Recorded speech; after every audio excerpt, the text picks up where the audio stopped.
जी हाँ दोस्तों, नोवाक जोकोविच ने 20वीं बार ग्रैंड स्लैम खिताब जीतकर एक इतिहास रच दिया है। आप सभी को बता दें कि बीते रविवार 12 जुलाई को टेनिस के वर्ल्ड नंबर 1 के खिलाड़ी नोवाक जोकोविच इटली के माटेओ बेरेटिनी को विंबलडन के फाइनल में हराकर छठी बार इस खिताब पर अपना कब्जा किया है।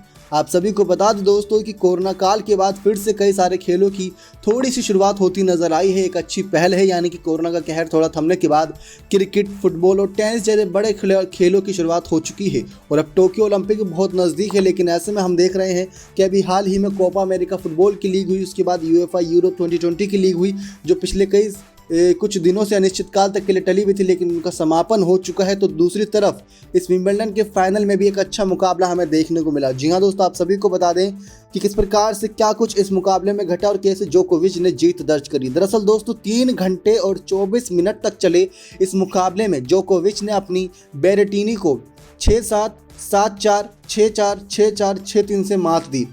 हालांकि जोकोविच के फ्रेंच ओपन जीतने के बाद से ही किसी को भी उनकी विंबलडन जीतने पर शक नहीं था, लेकिन जिस तरह की शुरुआत इटली के माटेओ बेरेटिनी ने की थी, उससे एक बार तो लगा कि कहीं इस मैच में कोई बड़ा उलटफेर ना हो।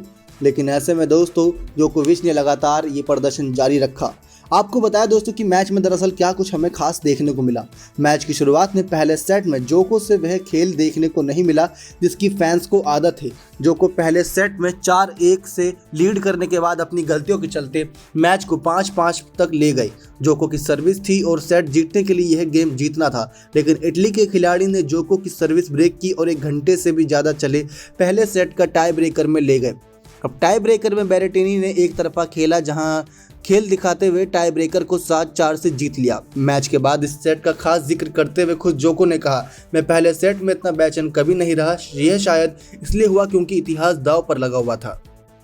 लेकिन दोस्तों इतिहास रचने के भी बहुत करीब थे वो। अब दूसरे सेट शुरू हुआ तो साथ ही शुरू हो गए जोको, क्योंकि पलक झपकते ही जोको 4-0 से लीड करने लगे। जोको 2 बार सर्विस ब्रेक कर सेट में 5-1 से आगे ही हो गए। बेरेटिनी ने 3 लगातार गेम जीतकर छोटी सी वापसी जरूर की, पर सेट बचा नहीं पाए। एक बार जोकोविच अपनी लय पकड़ ले तो फिर उन्हें रोक पाना बहुत मुश्किल होता है, यह आपने पिछले कई सालों में देखा होगा। लेकिन जोको ने अगले 2 सेट्स में बिल्कुल ऐसा ही खेल दिखाया। लगभग 1.5 घंटे चले इन दोनों सेट्स में जोको इटली के बेरेटिनी पर भारी पड़े।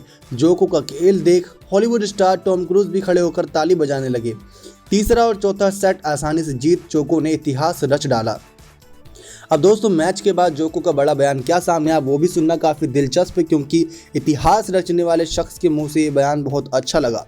आप सभी को बता दें कि मैच के बाद जोको ने इटली के माटेओ बेरेटिनी की खेल की तारीफ करते हुए कहा कि सबसे पहले तो मैं बेरेटिनी, उनके परिवार और उनकी टीम को इस शानदार टूर्नामेंट में फाइनल पहुंचने के लिए बधाई देना चाहता हूं। फाइनल में बहुत कड़ी टक्कर दी थी दोस्तों। वैसे माटेओ बेरेटिनी काफ़ी पावरफुल खिलाड़ी हैं और उनके शॉट्स इटालियन हथौड़े जैसे हैं, जिन्हें मैं अच्छी तरह से महसूस कर सकता था।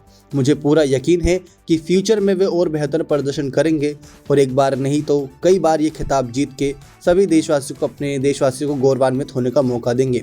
मैच के बाद जब जोको से फेडरर और राफेल के रिकॉर्ड की बराबरी के बारे में सवाल पूछा गया तो जोको ने कहा कि इसका मतलब साफ है कि हम तीनों में से कोई कहीं नहीं रुकने वाला। राफेल और रोजर दोनों ही इस खेल के लीजेंड हैं। ये 2 सबसे महत्वपूर्ण खिलाड़ी हैं जिनकी वजह से पूरे देश में ये खेल काफ़ी ज़्यादा चर्चाओं में रहता है, जिनके साथ मैं आज तक खेला हूँ। मुझे याद है जब मैं पहली बार टॉप 10 में आया था तो मैं 3-4 साल तक इन दोनों खिलाड़ियों से अधिकतर बड़े मैच हारता रहता था। फिर 2010 के बाद चीज़ें बदली और पिछला 1 दशक मेरे लिए काफ़ी शानदार रहा। ये सफ़र यहीं ख़त्म नहीं होगा। आप सभी को बता दें कि जोकोविच इस साल 3 खिताब अपने नाम कर चुके हैं। पहले ऑस्ट्रेलिया ओपन, फिर फ्रेंच ओपन और अब विंबलडन। अगर जोकोविच इस साल न्यूयॉर्क में होने वाले यूएस ओपन को भी जीत लेते हैं तो 1969 के बाद यह कारनामा करने वाले पहले खिलाड़ी बन जाएंगे। जोकोविच पिछले 1 साल से भी ज़्यादा समय से नंबर 1 पर बने हुए हैं। उनको हटा पाना बहुत ही मुश्किल हो रहा है, लेकिन जोकोविच की नज़रें अब टोक्यो में होने वाले ओलंपिक पर भी होंगी। अगर जोकोविच चारों स्लैम को जीतने के साथ साथ ओलंपिक गोल्ड भी जीत लेते हैं तो अपने करियर का पहला गोल्डन स्लैम जीत अमर हो जाएंगे हमेशा के लिए इन इतिहास के पन्नों में। जोकोविच के शानदार खेल में दोस्तों पूरे देश ने सेलिब्रेट किया कि कितने अच्छे तरीके से इन्होंने इस फाइनल तक का सफ़र तय किया। आप देख सकते हैं कि कितनी खुशी इनके चेहरे पर नजर आ रही है। साथ ही साथ जीत के बाद जिस प्रकार से ये जमीन पर लेट गए थे वो लम्हा भी दोस्तों किसी जादुई पल से कम नहीं रहा होगा, क्योंकि सालों की कड़ी मेहनत मशक्कत के बाद जब कोई खिलाड़ी इस मुकाम पर पहुंचता है तो एक बारी तो गला सबका सूख जाता है कि कहीं कोई बड़ी गलती ना हो जाए। पहले सेट में वो गलती देखने को मिली थी, सांसें थम रही थी सभी की कि कहीं जोकोविच कोई बड़ी गलती ना कर दें, लेकिन सभी को नोवाक जोकोविच पर भरोसा भी था। अब छठी बार विंबलडन चैंपियन बने नोवाक जोकोविच। दोस्तों आप देख सकते हैं कि सुनहरे अक्षरों में इनका नाम दर्ज हुआ पड़ा है और कितना यादगार इनके लिए ये पल है। इस ट्रॉफी को चूमते हुए इनको फिर से वही मोमेंट याद आया होगा जब इन्होंने पहली बार ये ट्रॉफी जीती होगी। लेकिन जोकोविच के इस खिताब जीतने के साथ ही देशवासियों के लिए भी खुशी की लहर थी कि एक बार फिर से खुश होने का मौका मिला है। कोविड-19 के दौरान दोस्तों हमने देखा था किस प्रकार से सभी एक दूसरे से अलग हो गए थे।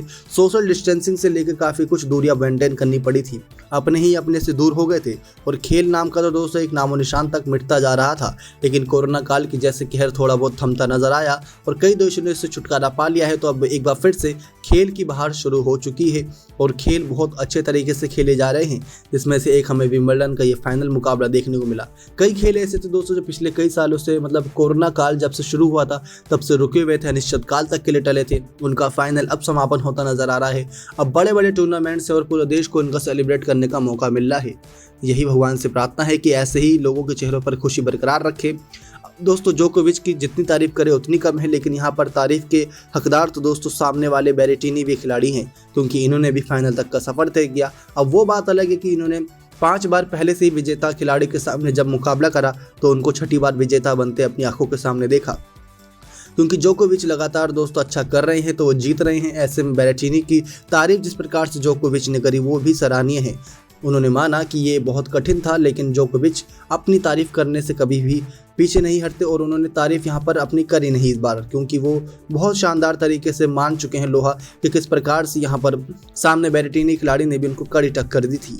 अब दोस्तों पहला ही मुकाबला सेट टाई ब्रेकर होने के बाद सांसें थम चुकी थी, लेकिन उसके बाद अच्छी तरीके से वापसी करी यहाँ पर जोकोविच ने।